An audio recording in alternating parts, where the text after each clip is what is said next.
Hi, thanks so much for tuning in. You're watching Ask BQ. My name is Alex Mathew, and this is BQ Prime. Take a look at the equity markets right now, and we're almost completely unchanged for the Nifty 50, and we're trading in a very narrow range. All of the action seemingly is in the bond market, and you've probably seen all of those headlines by now on this platform. But this show, like the name suggests, gets you all of the answers to questions that you might have that relate to stocks, stock-specific questions about investments that you have made or intend to make. Let's start by introducing the guests of the day. We've got Gaurang Shah as well as Hemen Kapadia joining in. Thank you so much, gentlemen, for taking the time. And let's start, as we normally do, with Ask BQ Focus, which is a conversation about a particular stock which is in focus today. And that has to do with, Glenmark Pharma, most importantly, and also Glenmark Life Sciences and Nirma. So the acquisition of 75% stake by Nirma of Glenmark Life Sciences from Glenmark Pharma. We've spoken about this to a certain extent so far, but your initial thoughts, Gaurang, about this deal and what you think about these three entities. Well, thank you very much, Alex, for having me on the show, and morning to all of you also. With the kind of stake sale that's going to happen in Glenmark Life Science by Glenmark Pharma, our sense is that, first of all, the debt is going to come down. At least that's what the verbatim is. As a disclosure, we do have a positive coverage on the buy side on Glenmark Pharma. On Glenmark Life Science, when the IPO was there a couple of years back, we had to subscribe to the IPO from a long-term point of view. And as far as the incumbent in terms of Nirma, who's a buyer side, I hope synergies will evolve over a period of time. I have no inputs or insights in terms of what their expertise or experience is at the present level with this stake that they have bought. But a little bit of hangover on Glenmark Pharma because of this stake sale.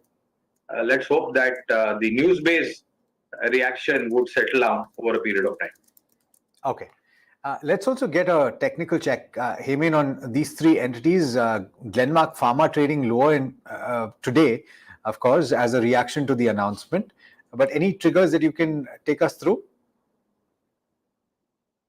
A very good afternoon to you, Alex. Thank you for having me.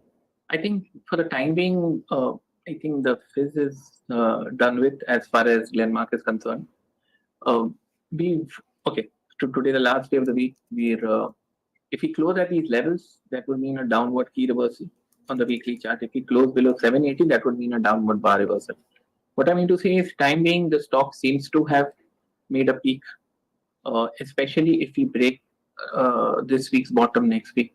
The oscillators seem to suggest my view, because 2 weeks of high volume and there's negative divergence. There is crossover sell by the mechanical indicators, Alex, and we are seeing a downward key reversal. So 3 to 4 reasons why I'd say for the time being, the up move from Glenmark, which started at 369.05 on the week ended 3rd Feb, probably seems to have run its course. Alex. Okay, fair enough.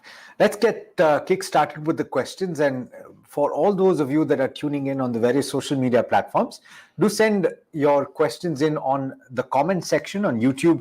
I'm tuning in live, and my colleagues are helping me out with the WhatsApp number that should have flashed on your screen by now. The first question I will take is from a viewer from YouTube, K_Q. I would encourage you to also tell us your name when you post your questions. Gaurang, I'm not sure if you have a view on this. This is Power Grid InvIT, the InvIT, Power Grid Infrastructure Investment Trust.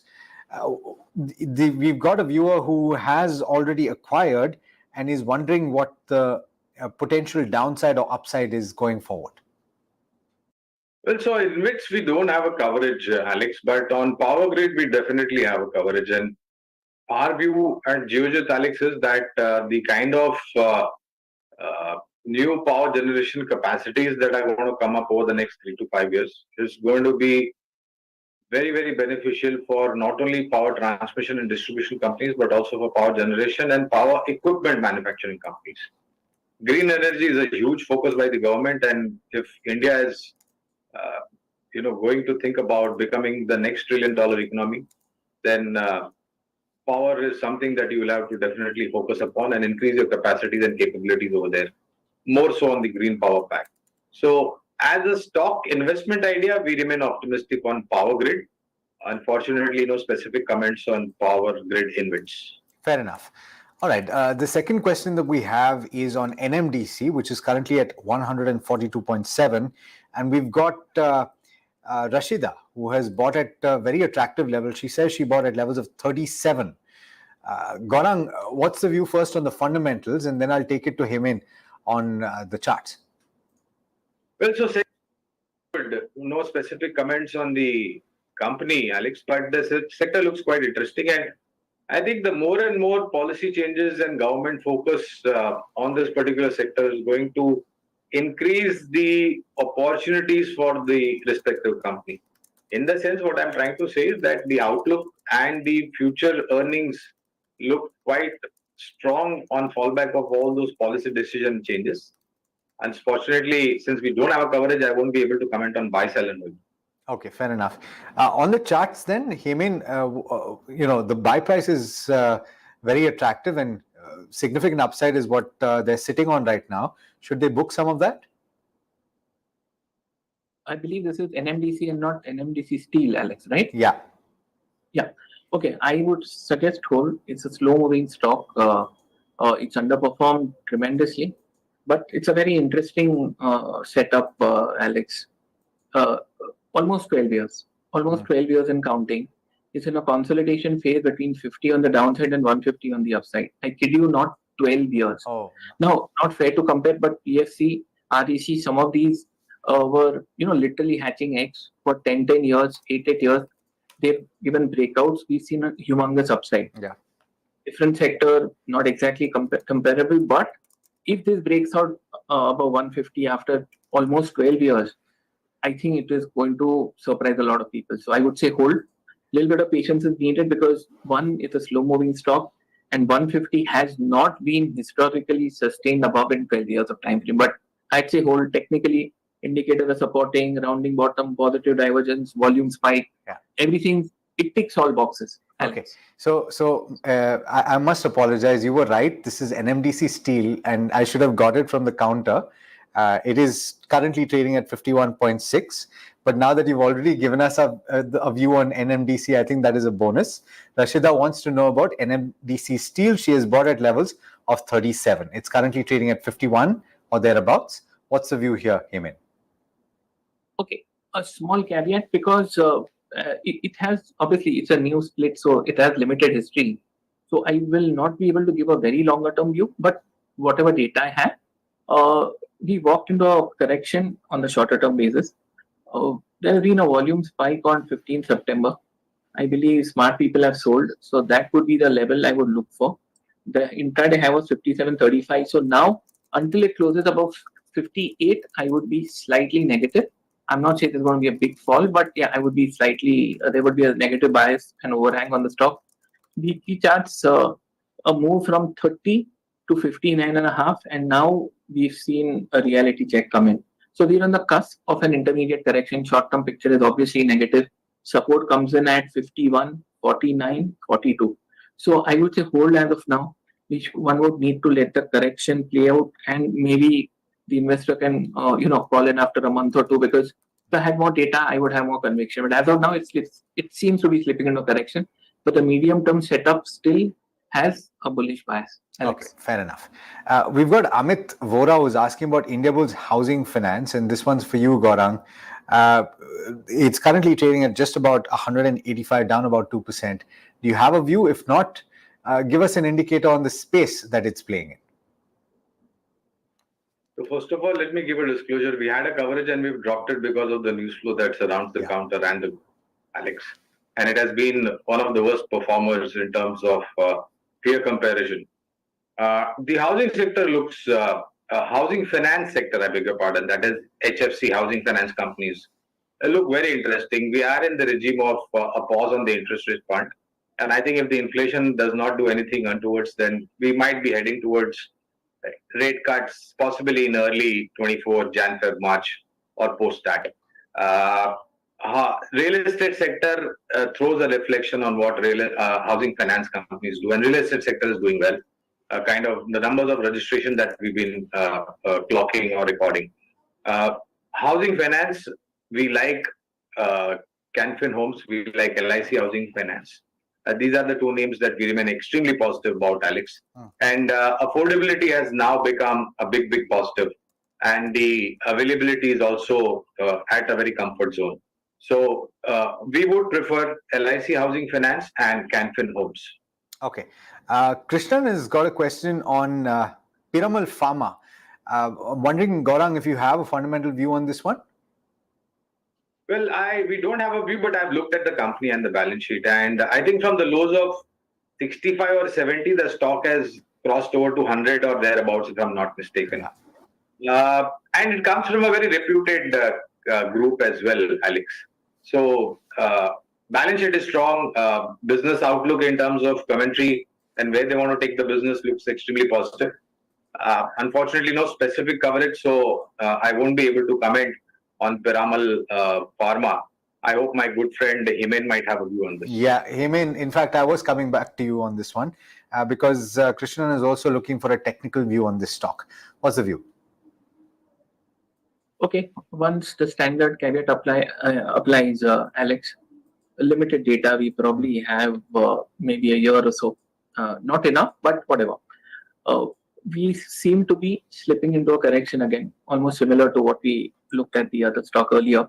We spent 8 weeks moving sideways, Alex, without directional bias. Range is between 108 on the upside, 95 on the downside. So if it slips below 95, we might see it sort of drag down to 85. But it seems to be a correction within an up move. So setup doesn't seem bad. But the move which started from sub 60, like what Gaurang mentioned, we now seem to have exhausted the move. So it's consolidating. A time price retracement is underway. But I need to point out this one thing. Despite the move, the retracement is not deep. Now, if you take 8 weeks, we should have been sub 90. We haven't even broken 95. So there is relative strength coming in this correction. So I would be more bullish than bearish. The longer the time takes, I'd have more data. But as of now, medium-term correction setup seems positive. Okay. Now, we have spoken about this quite a bit over the course of the last week, Gaurang, and this is HDFC Bank. We've got Rahul who's asking about this counter, and it has seen quite significant declines this week. The question is on the fundamentals. Based on the management commentary, which seems to have ruffled a few feathers, would you suggest that you should hold on to investments made and use any opportunities to add to your holding in HDFC Bank? What are the red flags that you would watch out for? None at all. And honestly, Alex, I kind of baffled myself, when the merger was happening of HDFC Limited and HDFC Bank, I don't think there was a single person on the street who had negativities. In fact, all of us were quite excited about this merger. And it has actually transformed into a very strong balance sheet in its sector. And I don't think anybody can come very close to the kind of strength that the balance sheet has got. And now suddenly some person, I believe it was a foreign institute or entity which came out with a sell recommendation. I believe it was Monday. And on the same day, we had a buy recommendation of 21 and 2200 from some other foreign institutional investors. Anyways, leaving their grey cells aside, I would use my grey cells, and we have a positive coverage on HDFC Bank. I am not denying that there might be issues with the numbers with respect to expectation and the reported numbers. But does that short-term overhang give you a reason to make any big changes in your long-term investment? I beg to differ over here. We have a positive coverage, we maintain a positive coverage, and as a disclosure, Alex, we have a target of 1,950 plus on HDFC Bank Limited, and I'm quite sure on not the second quarter earnings, but third quarter earnings, and possibly the next financial year, I think synergies will play out, and numbers should look equally good and strong. And there are chances of re-rating the stock upwards also. Oh, fantastic! So Gaurang himself has got a close to 30% upside on the stock from this point. What's the view, Hemen, on the charts? Well, the stock seems a bit tired. So below 1550, I'd say it's going to take some time. I think what Gaurang mentioned about the second and third quarter next year, I think that what seems to be happening in terms of technicals. We break 1550 in terms of closing on the monthly chart, Alex. I believe we can slip down to 1450. So technically things don't look hunky-dory. There's negative divergence, crossover sales, and frankly speaking, it has underperformed for quite some time now. If you look at the history for the last 20 years, it's HDFC and Kotak, which has led the entire private sector bank pack, and both of them haven't done anything in the last 2 years compared to the other stocks. So technically, not looking too pretty. Levels to be watched. It doesn't look as if it's going to tank or something, but currently on whether it's weekly charts or monthly charts, I don't see any technical positives in the next 3 months at least as far as HDFC Bank is concerned. Okay, we're coming to a favorite, I think, of Gaurang, because I remember when this particular counter went below the 3-digit mark, he was screaming from the rooftop saying buy, buy, buy. And I think anybody who listened to him at that point of time has or will continue to thank him. Tata Motors is the name of the counter. Jose is asking, what's the advice at this juncture? We're significantly away from that point, Gaurang, when you had said buy, buy, buy. Yeah, and my throat still hurts. And I guess as much when you start speaking about this particular stock, not giving out the name. But yeah, I mean, there were times when it was an untouchable stock, Tata Motors in the auto pack. Nobody wanted to come close to it. And now it has become the darling amongst the four-wheeler, passenger vehicle, commercial vehicle pack, including JLR business. We maintain a positive stance, and we would request, if time is not a hurdle and you have a long-term time horizon, continue to hold the stock. I think initial targets, and of course, the management has spoken about making the balance sheet debt-free, and there are a whole host of launches along with whatever they have done recently with respect to the passenger vehicles, with respect to the commercial vehicle. October 1st onwards, Alex, they are going to increase the prices of commercial vehicle by 3% because of input cost. And the geographies where JLR business were concentrated, they are also doing relatively well. So put all these positive on the perspective. I think 740, 750 could be the targets over the medium term, long term, possibly even more. Okay. So, all right, but 600 plus is the current price, 627, seeing gains of close to 60% for the year so far in 2023. Hemen, on the charts, what is the upside potential from this point? We've been consolidating for the last few months, Alex, but it's a bull market correction. It's had a run up, so we are it's catching its breath, so to speak. I would be bullish. Not the base, but a strong medium-term support level comes in at 595. So if I were to take a view for the next 3 months, I would say I would look at we're at 627 now, Alex.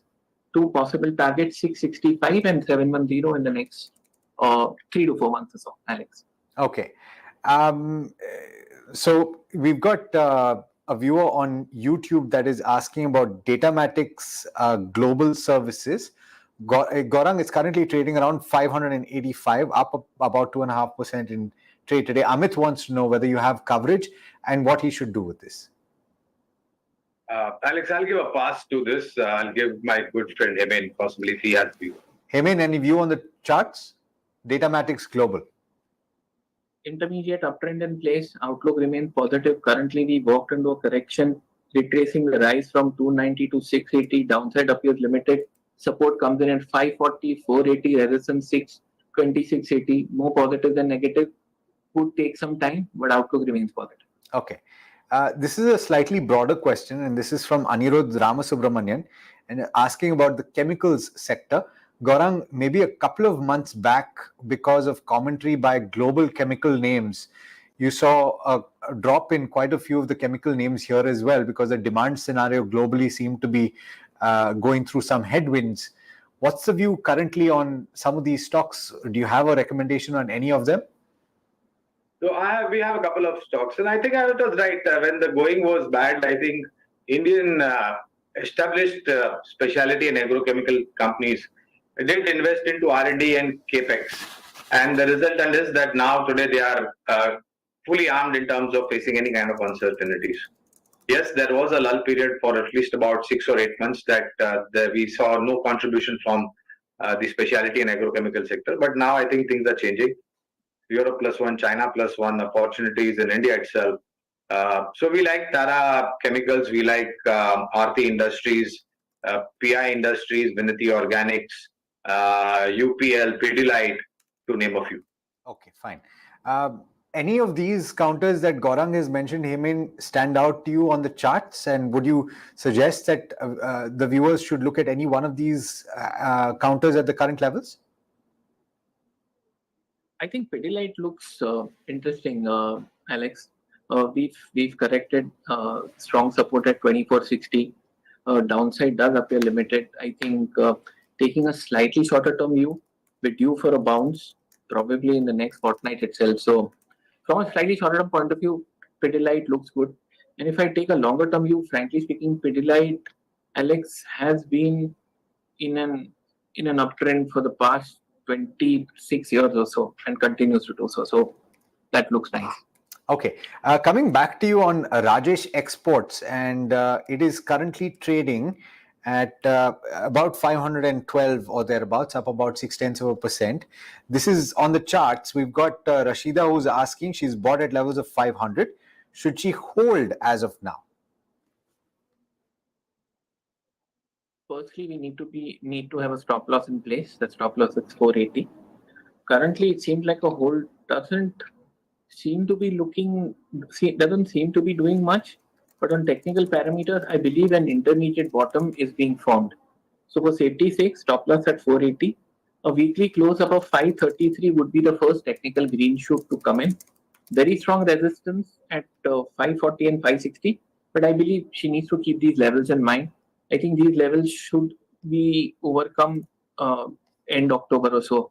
Looks promising. Past has been a bit disappointing. Stop loss at 480 should turn.